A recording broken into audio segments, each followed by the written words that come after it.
My name is Reni Astuti. I'm going to be the chair for our roundtable today. I'm a research fellow based at the Crawford School of Public Policy at Australian National University. So this morning we'll have a very important topic, the environment, climate change, and natural resource management. These issues have been taking a center stage with policymakers and governments across Southeast Asia. So we know that Southeast Asia is one of the fastest growing region in the world, but it also means that this region is also one of the biggest carbon emitter. Apart from that, many Southeast Asian countries are also facing the impact of climate change, with report of extended seasons of El Nino causing dry seasons and forest fires. And Southeast Asian countries, we are also blessed with some of the most effective nature-based climate solutions, such as our tropical forest and peatland. But these fragile ecosystems are also threatened by extractive industry sector. So our today's discussion will cover this important topic on environment, climate change, and natural resource management. We are going to discuss these issues, especially in the context of building back better from the impact of COVID-19 pandemic. We are lucky to have three excellent panelists, Professor Sokat Alam, Dr. Michelle Miller, and Ibu Laksmi Dewanti, MA. Professor Sokat is joining us from Sydney, Australia, where he teaches at the Faculty of Law, Macquarie University. Dr. Michelle is joining us from Singapore, from the National University of Singapore. And Ibu Laksmi Dewanti will join us later. She is currently in Bonn, Germany. I believe that she is currently leading Indonesia's envoy for the United Nations Conference on Climate Change meeting. Before we begin, let me just reiterate the flow of our discussion. Each of the panelists will be given 10 minutes to present their talk, and participants can only raise questions through the chat box. And please address your questions to your intended panelists. I will then present the question to the presenter by end of all of the three presentations. So without further ado, let's begin with our first presenter, Professor Sokat Alam. Dr. Sokat Alam is a professor of international and environmental law at Macquarie Law School. His primary teaching and research expertise lies in the areas of international law, international environmental law, trade and human rights, and sustainable development. He is really interested in researching the opportunities and challenges faced by developing economies to achieve sustainable development by examining international legal, institutional, and policy frameworks. Professor Sokat, the time is yours. Thank you so much, Rini, and it's really a pleasure to be able to share my thoughts and ideas in an area which is closely aligned with the conference. We're talking about sustainable development. I can hear echo. Can you hear me? Hello? All right. So I guess I'm looking at the interface between environmental issues, especially natural resource management, and development issues, particularly from the perspective of sustainable development. I just wanted to give you a bit of a context that the world we are living in, and I will be focusing predominantly on the regulatory aspect of the natural resource management, particularly looking at international investment, especially bilateral investment agreements. It has always been a challenge to look at how we can make a balance between competing um, development interests and environmental protection, particularly in the global south. Um, as you know, that there is no shortage of the examples and incidents that uh, the we have more and more companies involved in natural resources and extractive industries, mining and mineral explorations. And as you have mentioned, that this trend, particularly evident now in the South and Southeast Asia, uh, particularly taking into account their uh, the economic growth and development priorities. So historically, there has been a colliding course, the environmental protection and economic growth. They had two parallel, trajectories. So the growth, as we have seen, that historically was as an issue, economic growth, but they didn't take into account the environmental considerations in making the growth sustainable. So we have seen that the two parallel regimes evolved historically, one for the trade and investment that are historically considered as engine for economic growth and development. The others for, we can see that social and environmental issues. It's not only just the regimes, but also the actors involved in that space are also different. But in international law, we know that because of the globalization, the states and non-states actors of international law, they are now very much interrelated and interdependent in a globalized world. And we can see that many actors, particularly multinational corporations, private sectors, they are involved in the economic growth and development. Here, the issues I see that there is a complex relationship here between the bilateral and regional investment agreements, which are designed to promote economic growth and to benefit the countries for efficiency and productions, and also much needed, particularly in the global south, much needed foreign currency for the development. But also on the other hand, we can see that there is a demand in the global south and Southeast Asia as to how they can attract those companies and how they can mobilize private sector. And some of these trends are evident in extractive industries and natural resource protection. So there is a question that how we can make a balance, how we can regulate those involvement of multinational corporations in extractive industries and to achieve that the natural resources are protected, we can achieve the sustainable development, and we have not exploited or exhausted all of those natural resources in the global south in the development process. Now, it is quite tricky. Tricky in the sense that there are two regimes, as I mentioned, that there are two parallel the trajectories. They have different values, they have different priorities, they have different principles. If you look at the principles of environmental law, we have the concept of sustainable development, the way it emerged.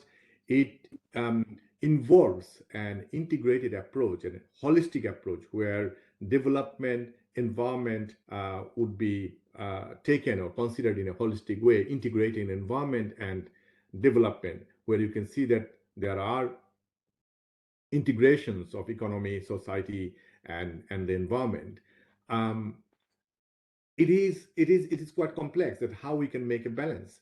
And in this space, we can see that interlinkages of international law, investment law, human rights, sustainable development, they work in a very complex manner.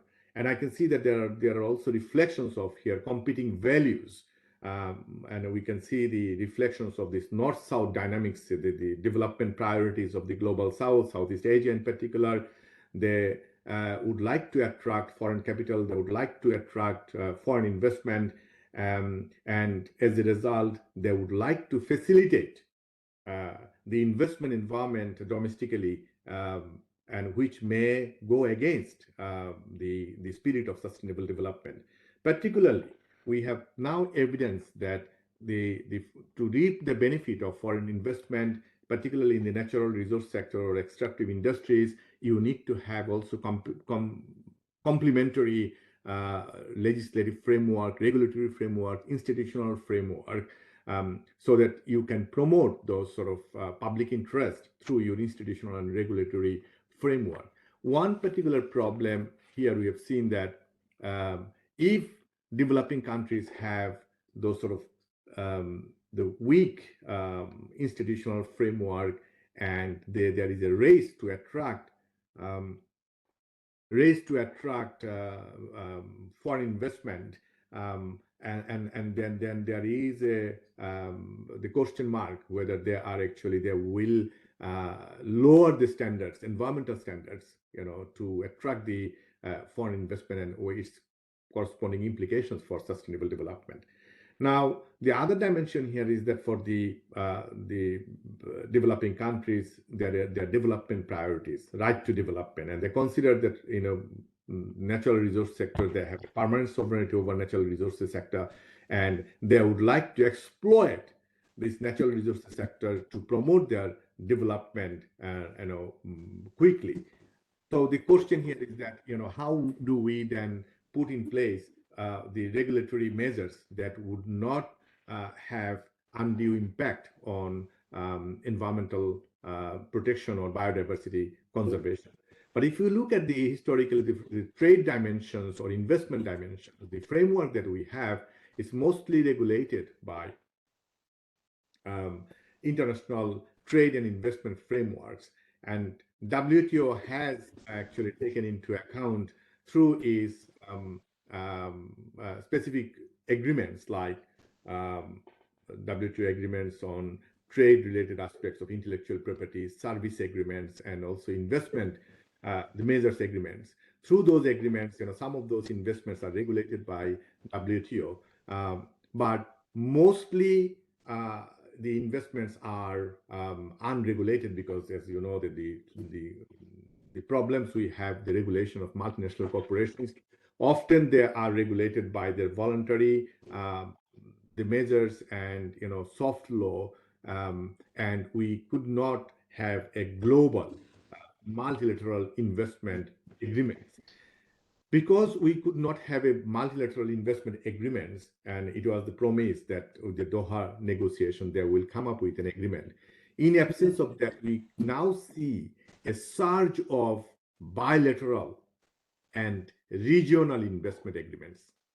Now, this is the point I think I would like to make it quite significant, in the sense that these bilateral and regional investment agreements, at least in WTO framework, you have some safeguards, you have some measures, some clauses for environmental protection and natural resource management, like GATT Article 20 provides some exceptions where you can discriminate, or you have options to protect the environment in a limited window.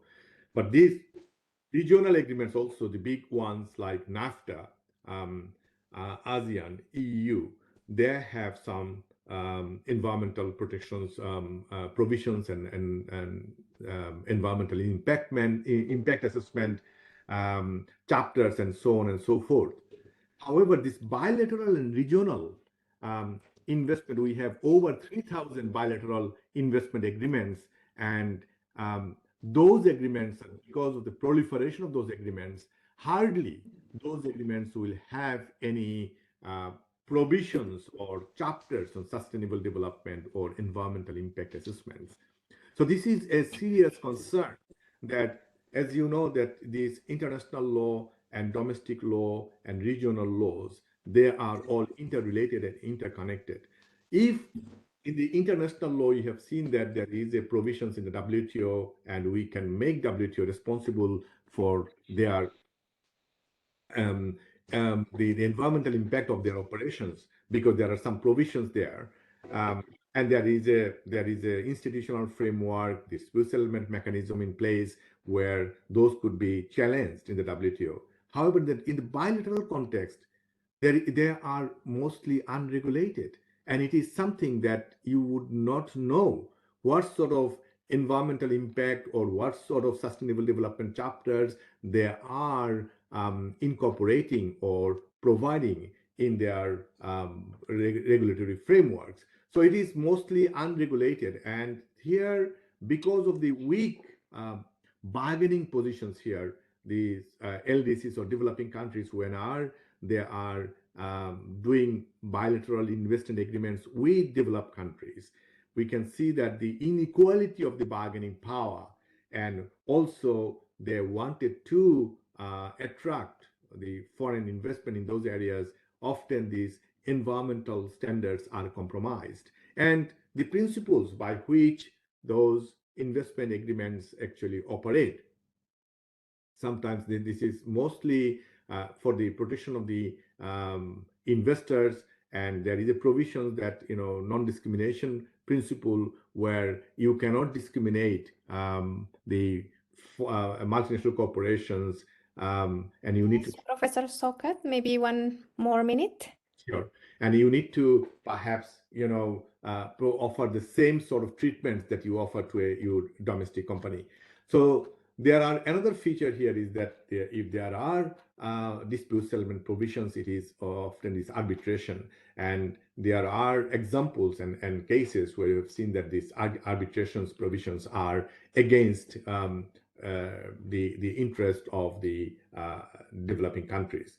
So what we can do is, it's an emerging area where it's a complex area. We can see that interface of investment law, human rights, and sustainable development. The actors, traditionally, there is a lack of regulations, and mostly the bilateral investment agreements, have not taken into account the traditional approaches of environmental protections, and they don't provide sustainable development chapters, which will have a serious implications for natural resource protection and conservation of living and non-living exhaustible natural resources. So I think this is a space we need to watch, because of the exploitation of natural resources and extractive industries.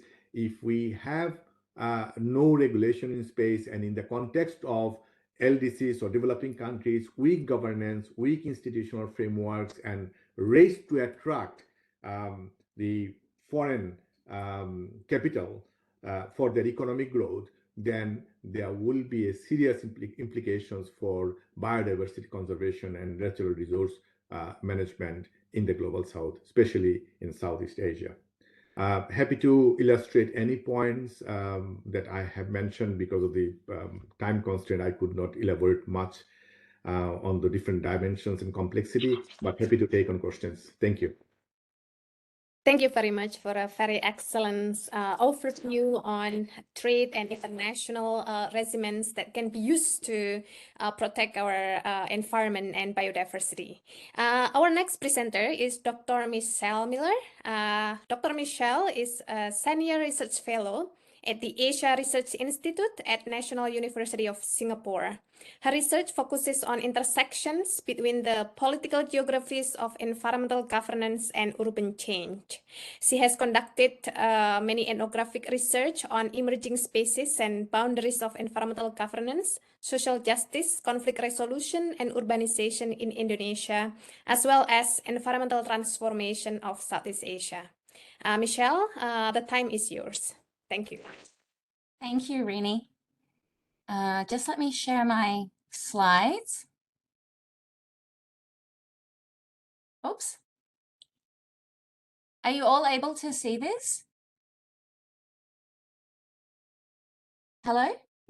Yes. Yes, maybe make it, yes. Play it as a full. Play the, yes. Is it working? Oops, where am I? Hello, are you still there? Yes.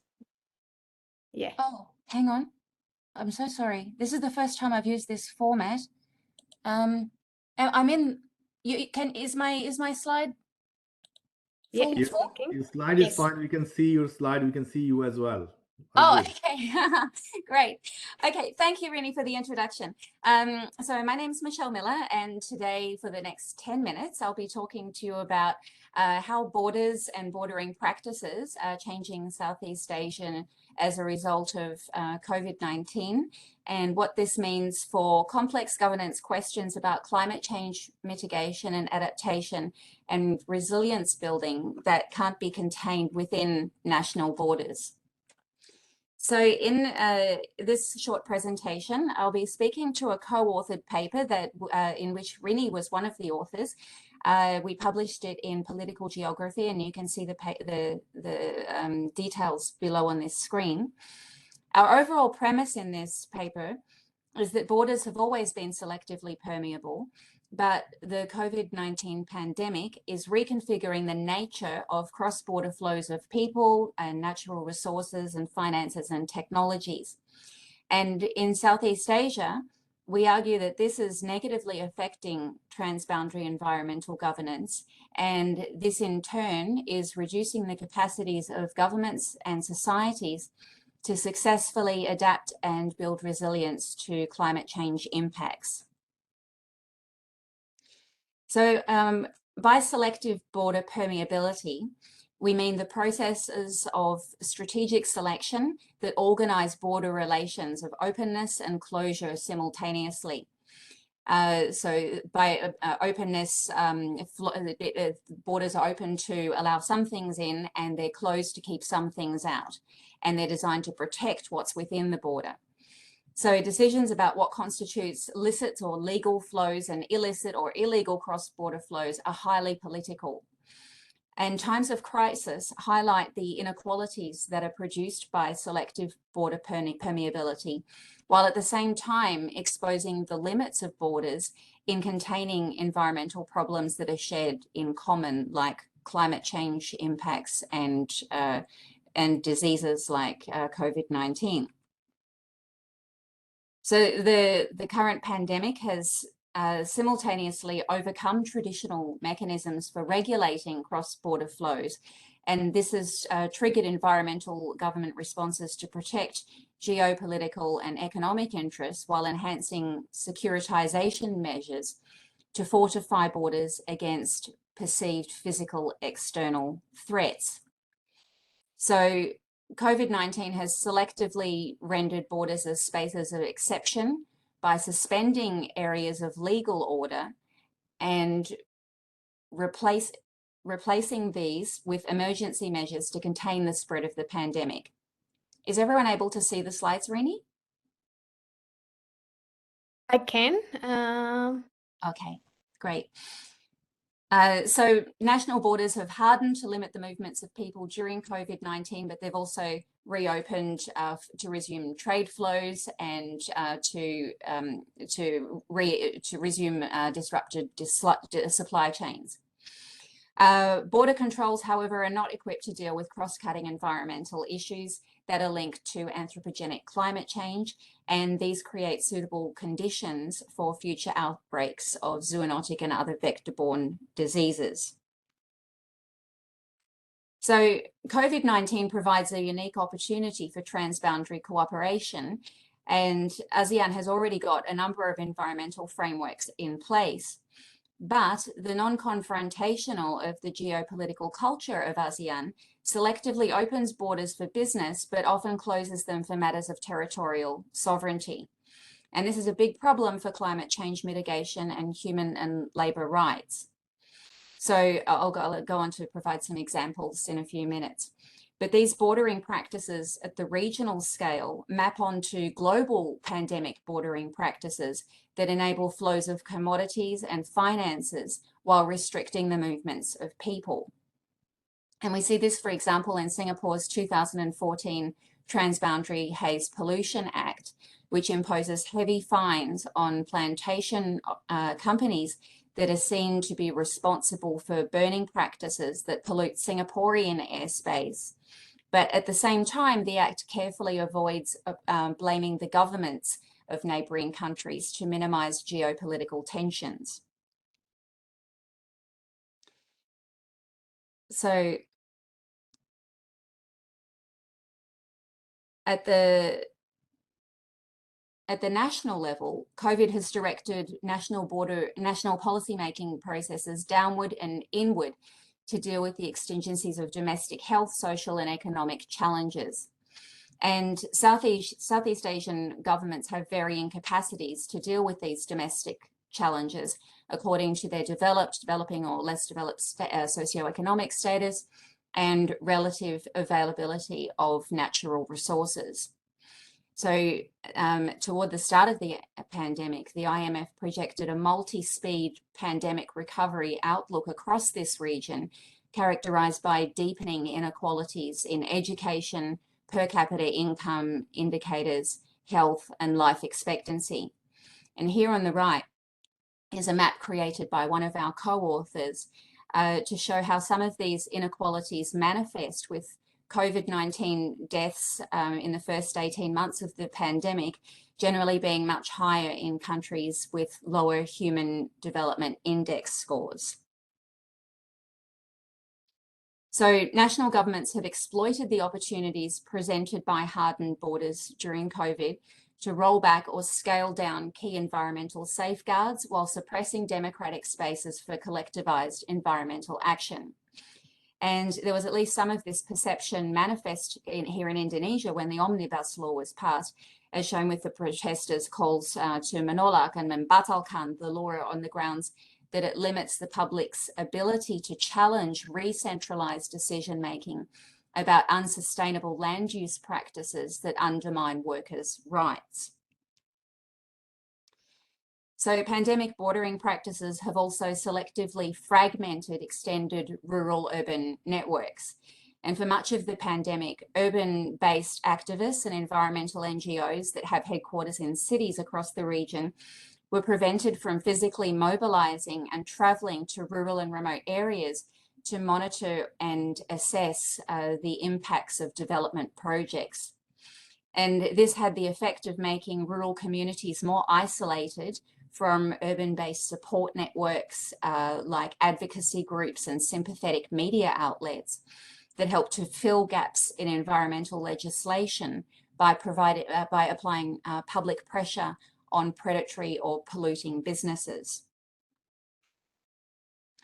Digital activism, as an established form of selective debordering, has tried to overcome these physical barriers to environmental action by using satellite imagery and other tools to appeal to online publics. But online activism is not equipped to replace on-site monitoring or place-based training and capacity building programs that really require advocacy-based work that is grounded in localities. COVID-19 has also revealed the limits of online environmental activism because it's a disproportionately urban phenomenon. So there was a report published last year that estimated that around 55% of Southeast Asia's population lack regular internet access. Nonetheless, here is a positive example of how these cyber commons have been used by activists to condemn the Omnibus Law in Indonesia, for example, for weakening existing environmental protections and rolling back workers' rights. And on the bottom right image, we can see how the menolak hashtag campaign opposing the Omnibus Law has been far more dominant than the mendukung narrative supporting it in online networks. And this campaign's success can be in part attributed to the extended online reach of these networks and the use of K-poppers to promote their Tidak Percaya message among Korean avatars, for example, who created the trending topic K-poppers strike back in the hashtag to vote for no confidence. So I'll just conclude with some of the regional policy implications of what COVID's doing to environmental governance and maybe some positive messages that can come out of it.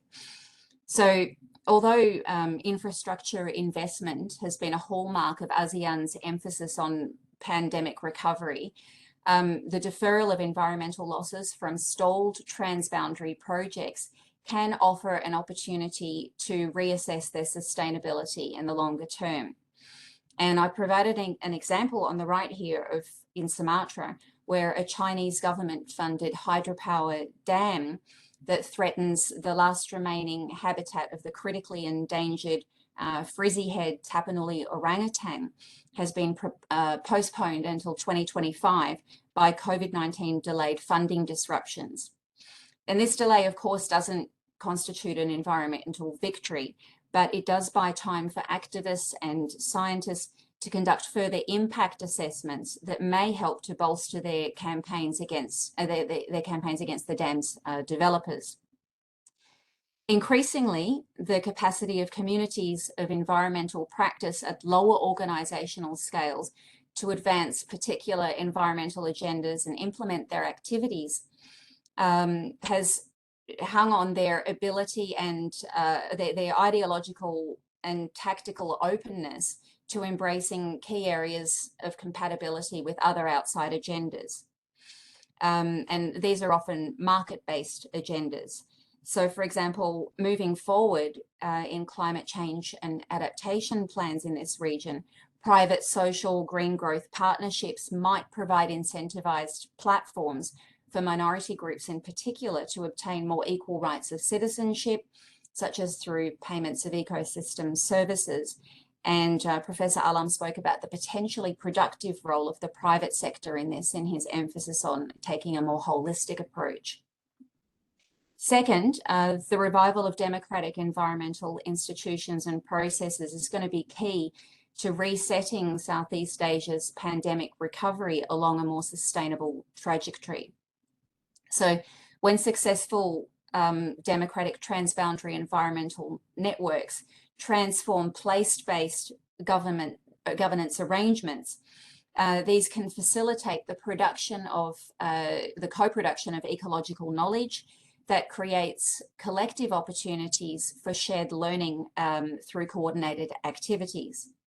On the other hand, when sustainable resource initiatives that fail, they often do so because governance regimes neglect the instrumental role of social relationships in determining environmental outcomes. So COVID serves as a powerful reminder that socioeconomic inequalities force unsustainable livelihood transitions, they exacerbate negative externalities, and these incubate new conditions for the emergence of other diseases and environmental threats in future. And finally, I'll just conclude with the note that borders can't be effectively maintained at the expense of the wider environment. And COVID has revealed both the limitations of border controls and the ways in which our global interconnectedness highlights our susceptibility to cross-border environmental shocks and stresses. So if COVID-19 can be used to inform our responses to future environmental shocks and disruptions, then the current crisis contains valuable lessons about the importance of transboundary cooperation in addressing these and creating spaces for collectivized environmental action. Terima kasih and thank you. Thank you, Michelle. That's a very excellent presentation on the importance of treating border with cautions on the environmental challenges and issues in Southeast Asia, especially in the context of COVID-19 pandemic. So our third presenter is Ibu Insinyur Laksmi Dewanti, MA. Ibu Laksmi Dewanti is the Director General of Climate Change at the Ministry of Environment and Forestry of Indonesia. This Director General body is the big body of the climate change works in Indonesia and the focal point for international climate change negotiations. Ibu Laksmi has extensive experience as a bureaucrat. She was previously the minister's expert staff on industry and international trade. She received her MA from Sussex University in the UK, and she has been representing the government of Indonesia in climate change negotiations for more than a decade. Ibu Laksmi, thank you for speaking in this event amidst your busy time. The floor is yours. Is Ibu Laksmi having a PowerPoint presentation?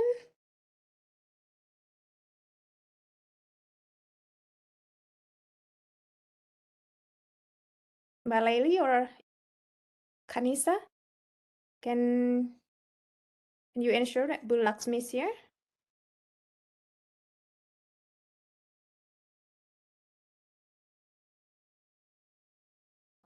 I think she's in other room. Maybe she's have entered the wrong room. Ini. Okay, I so saw there's a Laksmi Dewanti, but is she still in room 2 or room 3? Because I okay, couldn't find. Okay. while the committee is trying to get Ibu Laksmi in this particular room, maybe we can start our discussions from our two excellent panelists, Professor Sokat Alam and Dr. Michelle Miller. And for the committee, please let me know when Bu Laksmi is here.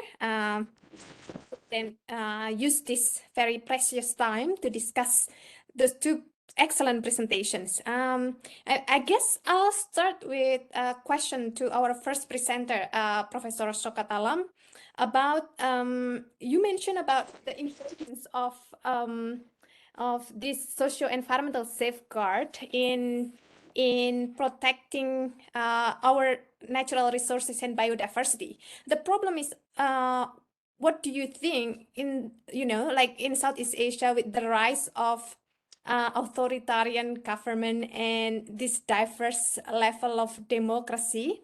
What can the scholars and civil society do then to ensure that extractive sectors, these corporate actors that are usually very powerful, are can be held accountable for all their actions? It's a very good question, and it's an age-old question. Look, I think I mentioned briefly that South Asia, I think, in order to make them accountable and integrate the environmental and sustainable development concerns into the business practices, we must have a very strong governance framework. We must have a very strong regulatory framework. And when I say that governance framework, South Asia is not only just South Asia, it's most of those LDCs. The governance is actually very traditional and is top-down governance framework. We can see it's not participatory. It's not actually bottom-up. I'm not talking about bottom-up. I'm talking about participatory. It's not vertical. It should be horizontal. And in the traditional governance setting, we see very much, top-down command and control, hierarchical, framework, which is really hard. Then we don't see the voices and concerns of other actors, like the participation of the indigenous people, participation of the local community, because in those areas where these natural resources are based and extractive industries are developing, you see that a lot of areas we see the presence of indigenous people, presence of local community, and their consultation and their input is very much an integral part of managing it effectively. However, we see that this is falling, and this is not the case in. To answer your question, it could be twofold. We could increase participation of the other actors, NGOs, civil societies, local communities, and we have seen the emergence of the public interest litigations, the role of courts in interpreting the constitutional provisions and providing the way forward for natural resource management. Many cases in India, Pakistan, Bangladesh, the Brazil, Philippines, we have some really good examples where these public interest litigations are providing the policy directions to the governments. So it is actually a balance where you cannot rely on the hierarchical or top-down governance. Then court could be the conscience, of the society and providing the way forward. The other sector is other dimension could be the international the framework, particularly where the countries, the companies where they are registered. For example, if the companies are registered in the US, companies are registered in the UK, or registered in the Canada, they have most advanced environmental law and policies, and they could be tried under their domestic law. So we have examples, the cases Nike were responsible for the huge environmental disasters in Bangladesh, in mineral exploration. I actually published a couple of papers on that. And in the end, Bangladesh could not actually make them accountable through their domestic system because the lack of regulatory framework as well as the institutional framework. However, they were subsequently tried and made accountable under Canadian law, their domestic law. So this is, as you can see, that this is a trend we have seen mostly in the case of tobacco or pharmaceuticals. We have seen that many multinational corporations were held responsible under US law or under, and it is depending on where they're registered. So these are the options, I guess. Thank you very much. That is a really good example. And we also see that in Indonesia, actually, civil society organization is starting to win all this citizen lawsuit against the government. Yeah, that's a really good, progress on our democracy, I think, in Indonesia. My second question is to Michelle. Michelle, I'm really interested in your point about digital environmental activism and that example of K-popers. That's really, very so many young Indonesians can relate to that, right? And Indonesia, we do have this demographic bonus.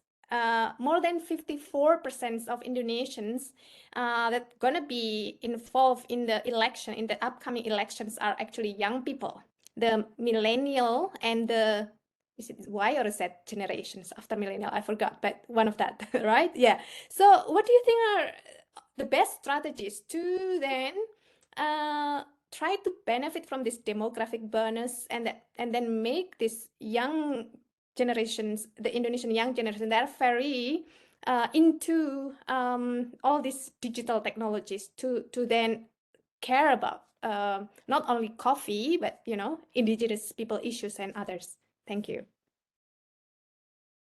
Rini, I'm not Y generation or the generation that's really up to speed on the best strategies, but I do find it fascinating how K-poppers have been able to help to support environmental campaigns. And I think that what they're doing is an excellent strategy by mobilizing the power of celebrity for environmental causes in particular places. And so I don't have any advice as to how to do it, but I think that what the next generation is doing is already fantastic. But I think that where potential exists, perhaps to really improve this more, is one, in the pandemic recovery period, by drawing attention more toward these big environmental changes that are happening in borderlands and remote areas, and urban-based young activists can really play a role in making these places that are physically difficult to access accessible and visible, because a lot of polluting industries just aren't being held accountable in these places. And I think that's even less so because of the omnibus law. And perhaps, no, I think I'll just leave it at that for now. I can see Professor Alam has another point to add. Yeah, thanks, Michelle. I'm sorry, Professor Sokat, but Ibu Laksmi is actually here now, so maybe we can continue our discussion later. Let's provide the room for Ibu Laksmi to present her talk. Let me then again try to then searchingly mention about Ibu Laksmi Dewanti biography.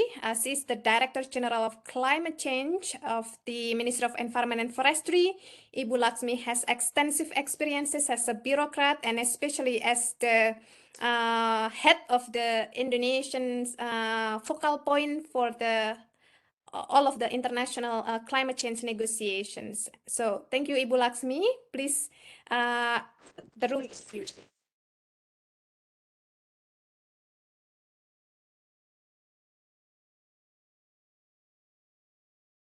Hello, Ibu. Thank you, Ibu Rini. Can you hear me clearly? Yes, yes, Can you hear me? yes. Okay. Yeah, sorry for being late. I have a difficulty to join. I was connected before and then I was kicked off from the room and then something. Well, thank you for having me. I hope my connection it's better now. Very good morning, good afternoon, or good evening, wherever we are. I'm now in Bonn, Germany. Well, it's nearly 4 o'clock in the morning in Germany. Sorry. If possible, I would like to share some my screen. Is it allowed for me to share my screen? Yes, definitely. Please, committee to make Ibu Laksmi as a co-host. Can you see my slide now? In the process, Ibu. Yes, yes, we can. Yes. Maybe make it Well, into full. Yeah. Yeah, well, again, thank you very much for having me. It's such a very honor for me to share these topics to this very important meeting. As we all know that we are in a very changing world. Well, namely climate change. Well, for me, as a Director General for climate change issue is one of the important things. So I'm given this title, Managing Disruptions and Developing Resilience from Climate Change in Indonesia. So I would like to share a bit on Indonesia policies and experiences in dealing with this issue. When we're talking about climate change in Indonesia and maybe in most other countries, we are referring to the current global commitment, namely Paris Agreement. So Indonesia, since the beginning of the UNFCCC agenda back years ago, Indonesia is very committed and continuously doing its policy and programs in dealing with the climate change agenda. So as per now, we are well.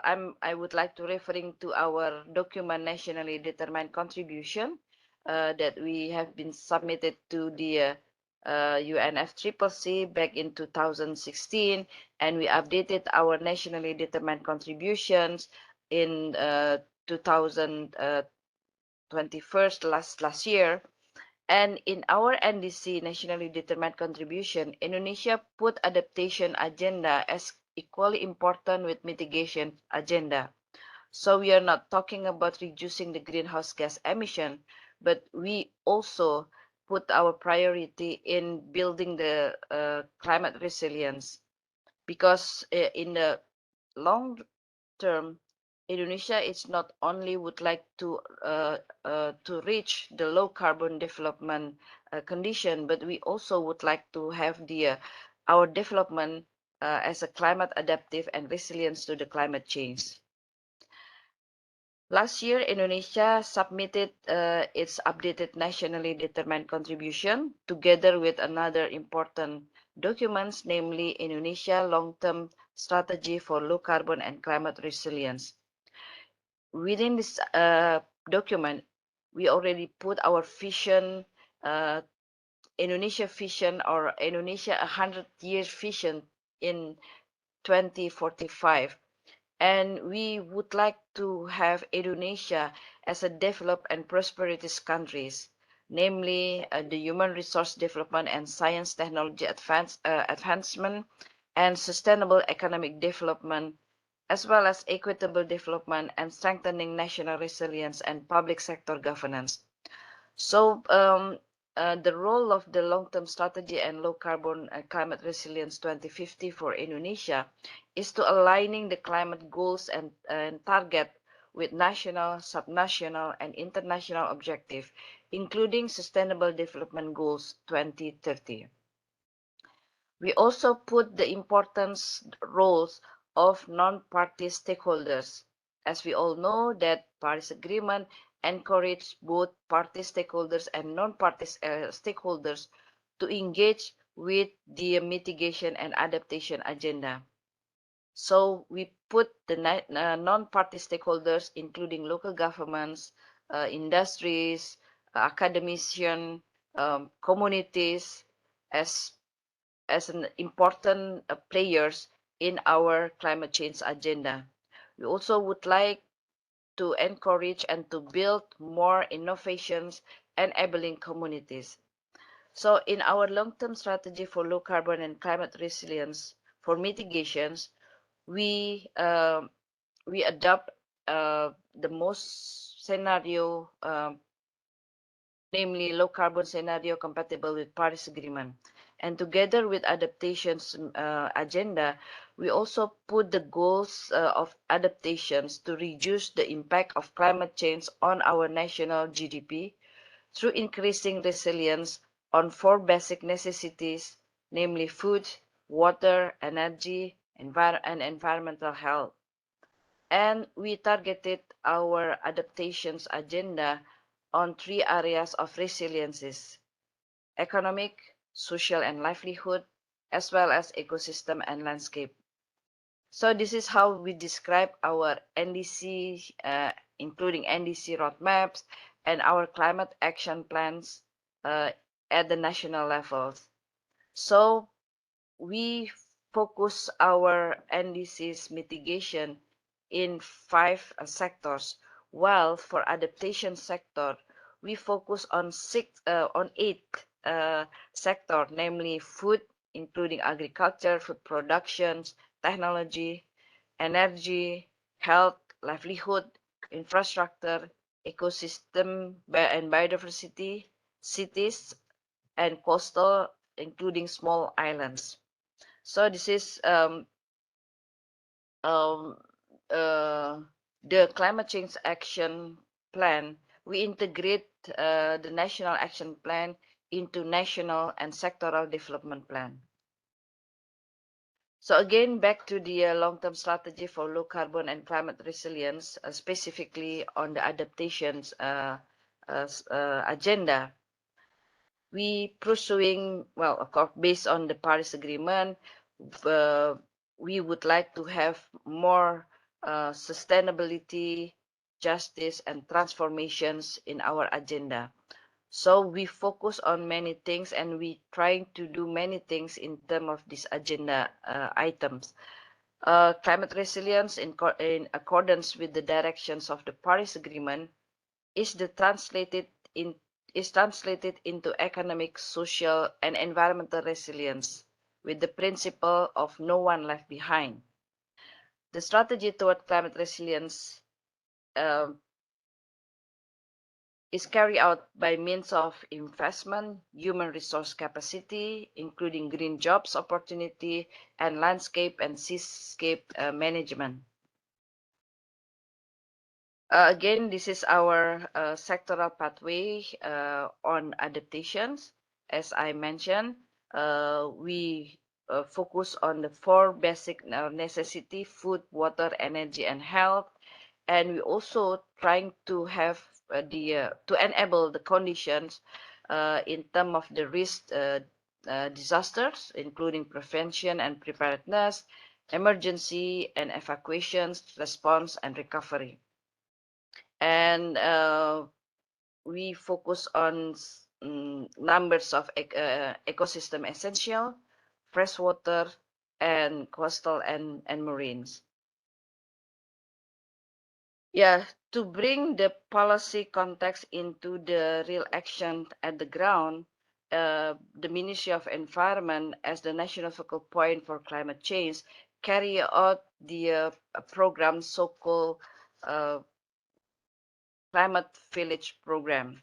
So this Climate Change Adaptations Program, or the Climate Village Program, is basically to bring the context, the global context, into the very site levels, namely community-based and ecosystem-based.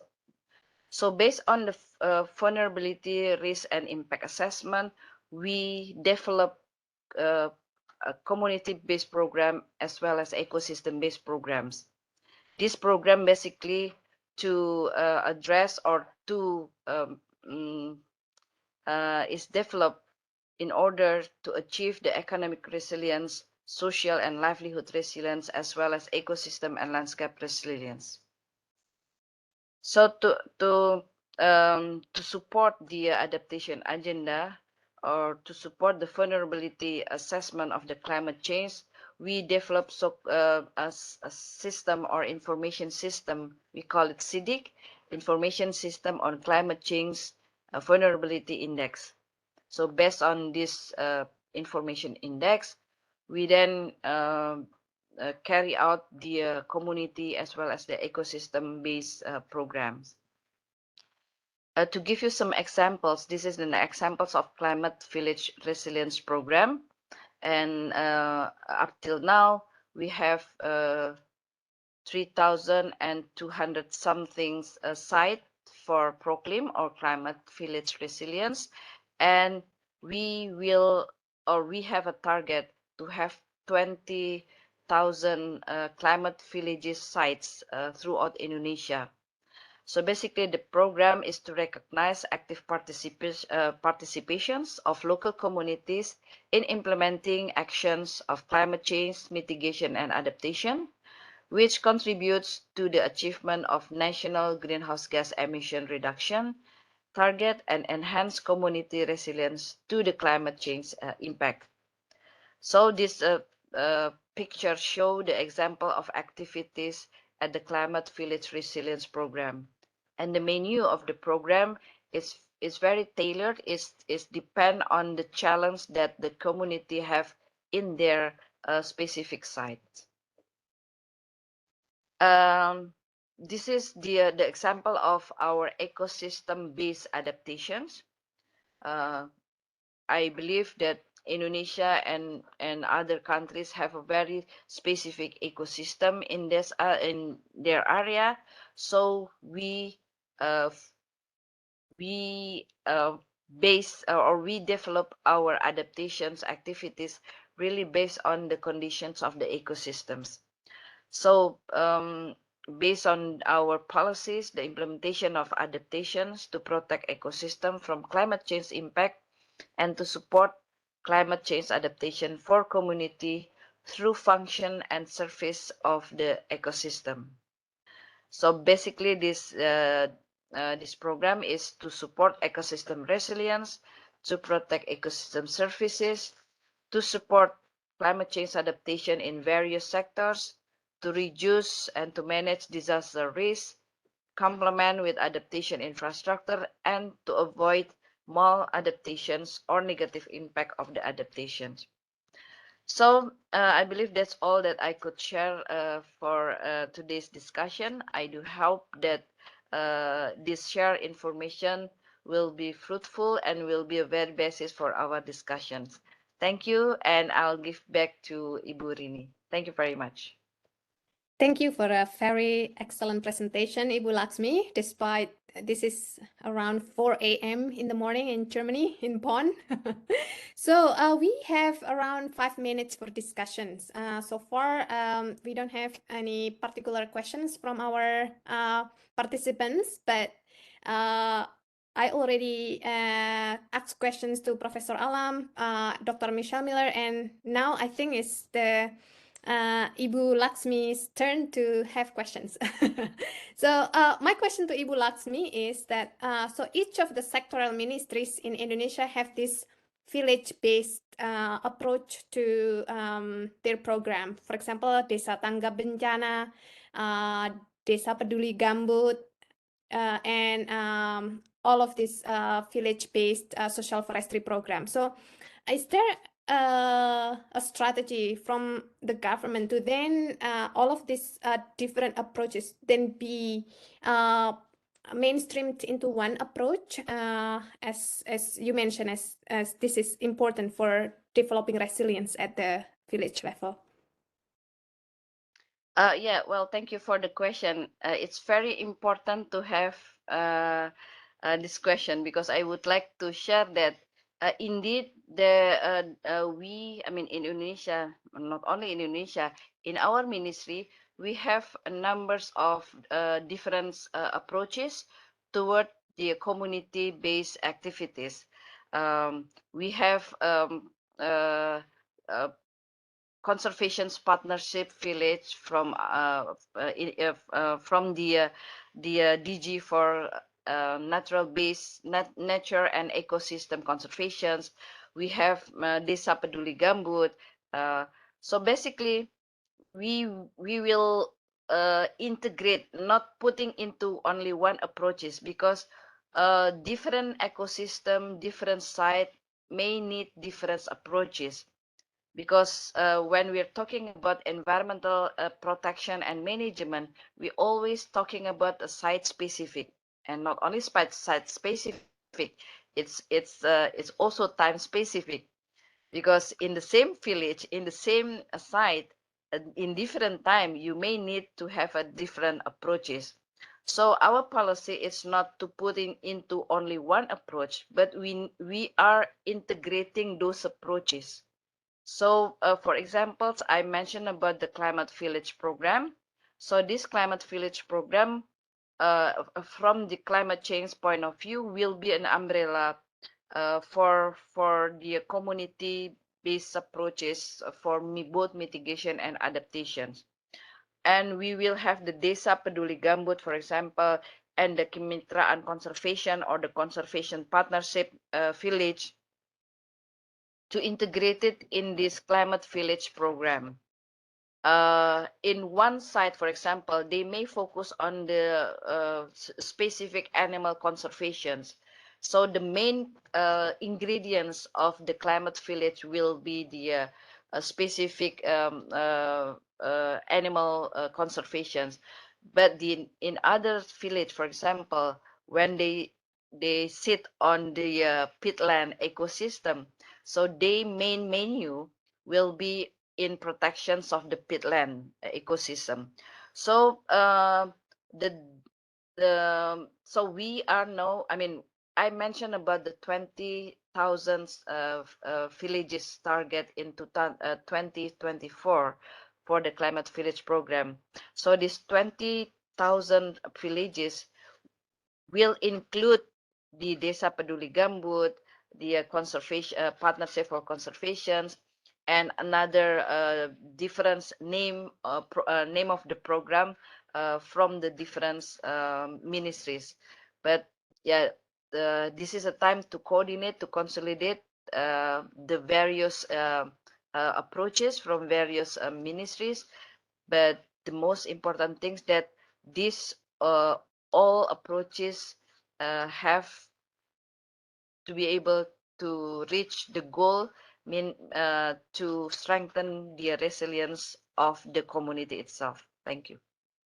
Thank you, Ibu Laksmi. So to close this very excellent session, I would like to ask each of the presenter to mention 2 or 3 things of the Indonesian strength, Indonesia as a country, the strength that this country have to address all of these problems of or challenges of climate change and good natural resource management.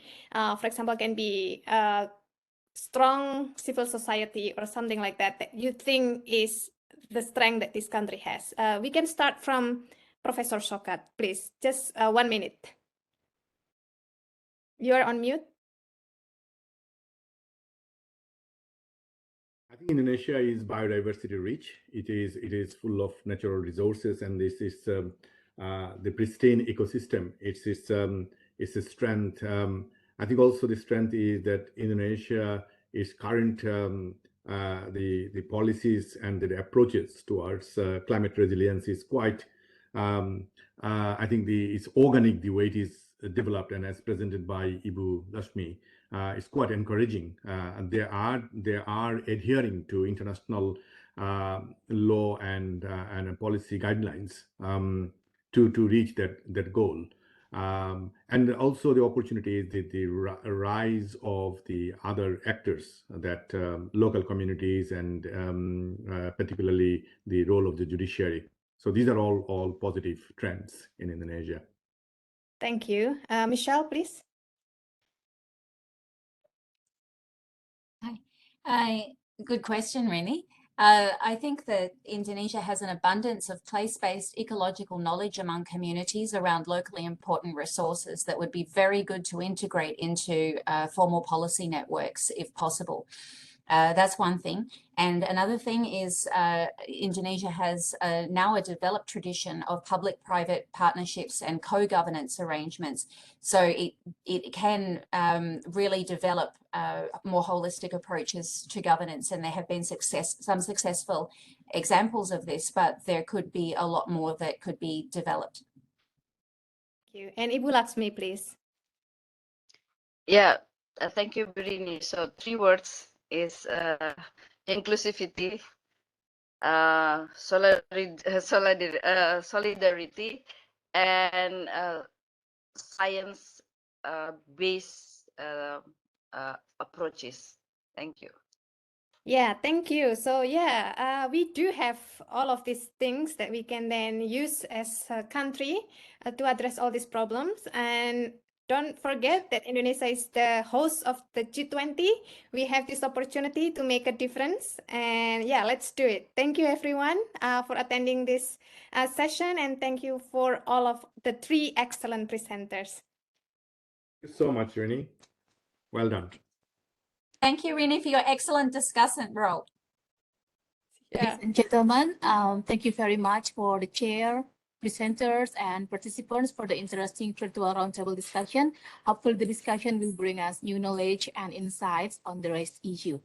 Ladies and gentlemen, let me remind you to find the link for attendance list in the chat column, and please fill the list. Thank you. Distinguished guests, ladies and gentlemen, in a short time, we are going to have a refreshment break for 10 minutes. For our guests in the main venue, some drinks and snacks will be served in front of the rooms. And please note that after the break, we will immediately continue with panel discussion session. We would ask all the participants to check on the conference program on the assigned room for each panel. At this hotel, today's panel will be held at Antasena 1, 2, 3, and 4, also in the Al Nafaura upper level, located on the 1st floor. Also for offline participants who are going to perform Jumu'ah prayer, please go to the mosque at the Grand Zahid Jaya Hotel at the left side of this hotel. Distinguished guests, ladies and gentlemen, please bear in mind that the 4th SEASIA Biennial Conference 2022 will be continued on the 3rd day, which is tomorrow, with mesmerizing virtual roundtable discussions, indigenous forum, and panel discussion, closing ceremony, and announcement for the best papers. We wish you productive and insightful discussions. Thank you very much for your kind attention and faithful contribution. See you tomorrow. I'm signing off.